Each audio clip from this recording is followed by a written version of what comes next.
What's up, all you VR enthusiasts? Savage Gamer here, and this is my review for Paper Beast on the PlayStation VR2 headset. But before we get into this video, if you appreciate non-woke, honest gaming content, subscribe to the channel. Without your support, my content will remain buried, as the gaming industry is heavily skewed to the left, and I'm as far from that dumbass bullshit as it gets, resulting in 99% of all the games I cover here being paid for out of pocket, as developers would rather support those bigger channels who are pro-sexually mutilating kids, who display their virtue-seeking pronouns within their bios, which I will never be a fucking part of because I'm not a woke, sellout, pathetic piece of shit, and prefer to maintain my integrity over monetary gain. This channel may be small, but every one of you subscribers are like-minded people, and you also deserve to have a place to go for your gaming content without having to feel scummy for supporting a channel whose values don't align with your own. So thank you to all of you who continue to support the growth of the channel here at the ASYLUM. Now, let's dive into this review.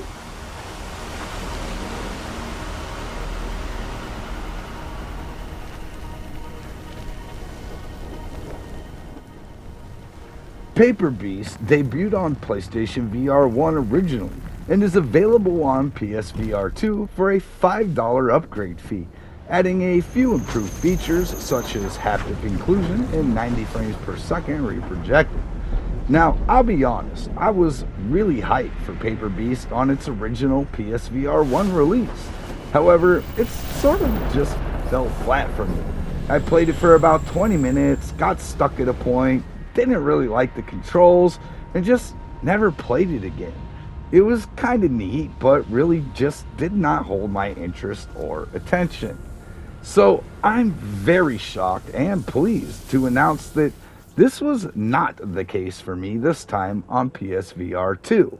In fact, I had a polar opposite experience, to the point this was the first title in a very long time that I played in its entirety from start to finish without even taking a break.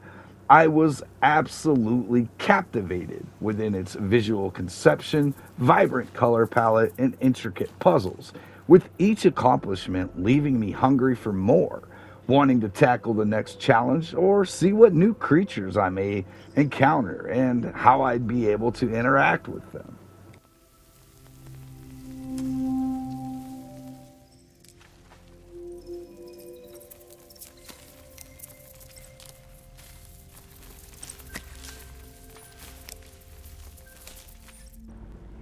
Paper Beast is kind of like a DMT trip realized in VR at times. The way it plays with particle effects, the attention to realism and detail when it comes down to its physics engine, and its ever-growing curious nature of what's coming next.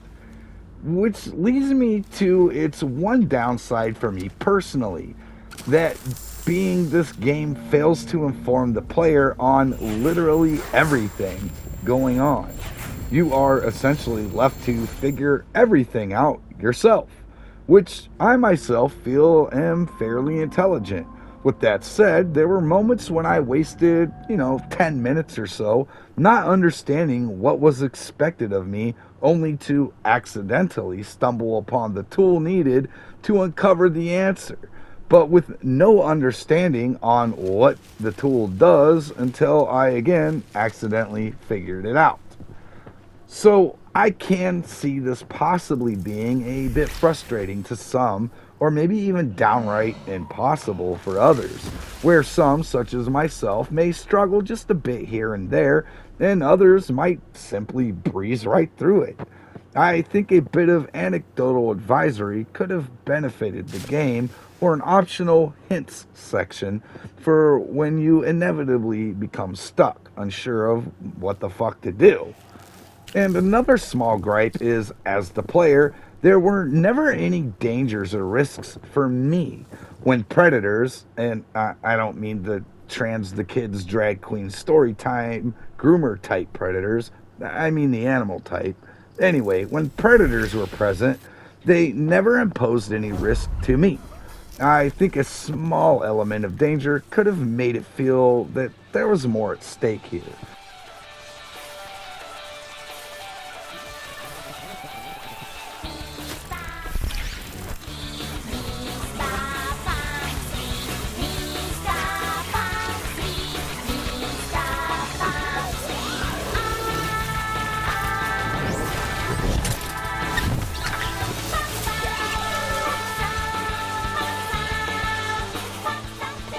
Aside from that, I didn't really have any other problems, but I can see some others having a hard time with it occasionally, so I wanted to at least mention it. But I had an absolute blast with Paper Beast. I don't know why it didn't resonate with me on the original release, but it just didn't. And I feel maybe some of you feel the same way. So I do encourage you to give it another go now. The improved controls were a godsend, and I do hope to see many other great PSVR1 titles get ported to PSVR2, even if just for the improved controls, because it truly does make a huge difference. The moves fucking suck. The tracking was always spotty at best, the lack of thumbsticks was just hindering, and bad button mapping from some devs on some titles really just hindered the original experience. But we did still play them because it's all the fuck we had, which is why most of us felt great excitement when a game featuring the aim was announced, because we knew we didn't have to use those stupid fucking outdated frustrating moves. Anyways, sorry for the rant. But like seriously, how many PSVR1 greats would be so much fucking better with reliable controls like the PSVR2 Sense controls?